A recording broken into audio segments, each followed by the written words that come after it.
My name is Will Dean. I competed for Canada in the 2012 and 2016 Olympics in the sport of men's rowing. I'm from Kelowna, BC.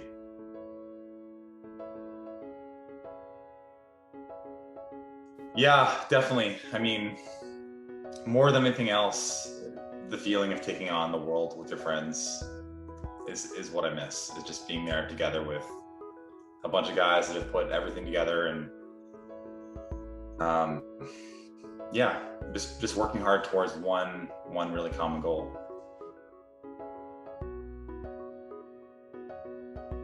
It's almost cliche to say it, but it's an incredible privilege. Getting all the letters and seeing how much it means to people was, especially the people that are close to you and connect that you maybe haven't talked to for quite some time. That does mean a lot. Yeah, it's an incredible. It's an incredible privilege.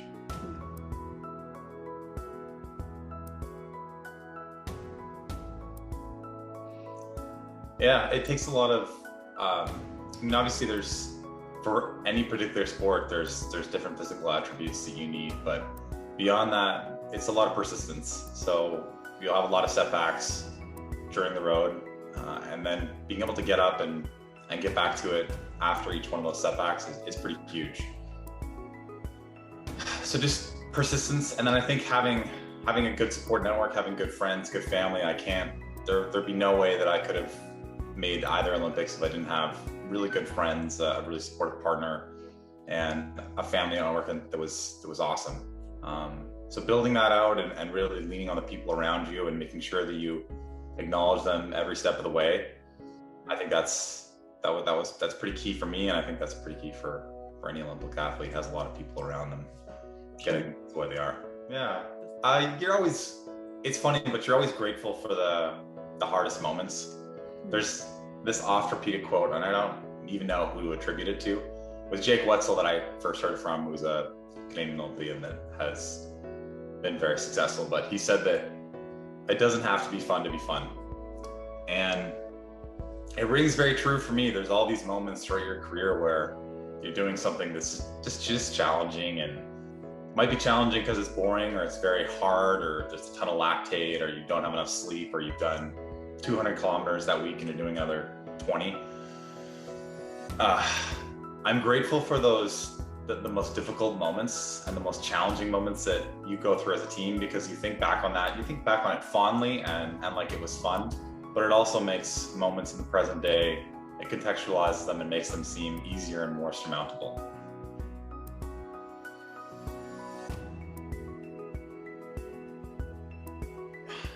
I'm going to reduce this to stay positive and enjoy the process, but it's slightly more complex than that. This is specifically right before the 2012 games. I hurt my back and had been out for about 6 months. And at that point, it looked like there was almost no chance that I would be able to make the 2012 Olympics. And I was feeling pretty down, and I was feeling, pretty bad and a little bit sorry for myself. And it wasn't an official mentor-mentee relationship, but it was a guy that I knew and talked to a lot and trusted. And he recommended a book to me by a guy named Viktor Frankl. The book's called Man's Search for Meaning. And I think he recommended it to me at just the right time, because you could kind of see that I was feeling a bit sorry for myself. And anyone unfamiliar with this book, I absolutely wholeheartedly recommend it to. It's about a Holocaust survivor who went into a concentration camp and realized that the last thing that he could control was his attitude and his perspective towards the day. And that really, it changed my whole life. I spent the rest of that quadrennial, instead of feeling sorry for myself that, I have this injury and I might not be able to make the 2012 games. I spent the rest of the time just enjoying myself, understanding that I might not make it, I might make it, but I wanted to enjoy every possible moment that I could. And that has really formed my entire adult life.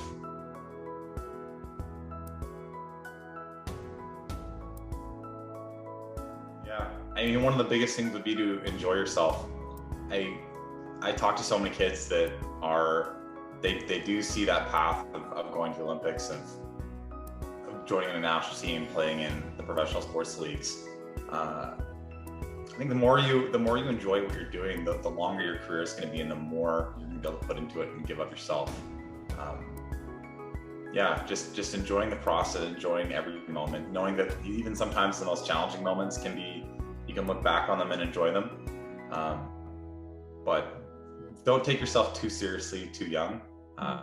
Keeping a multi-sport athlete for as long as you can.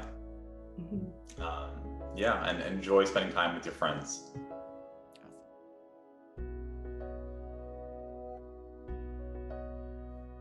I watched some of my teammates go through the last chance qualifier in Switzerland just a month ago, and it was so like cathartic. It was crazy. I just, like, tears started coming down my face. I was just like so happy for these guys.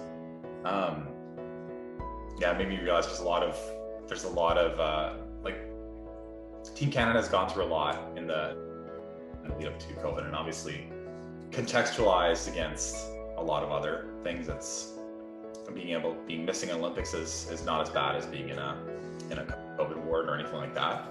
But it's been a challenging year, and I'm really looking forward to seeing Team Canada athletes being able to compete this summer in Tokyo.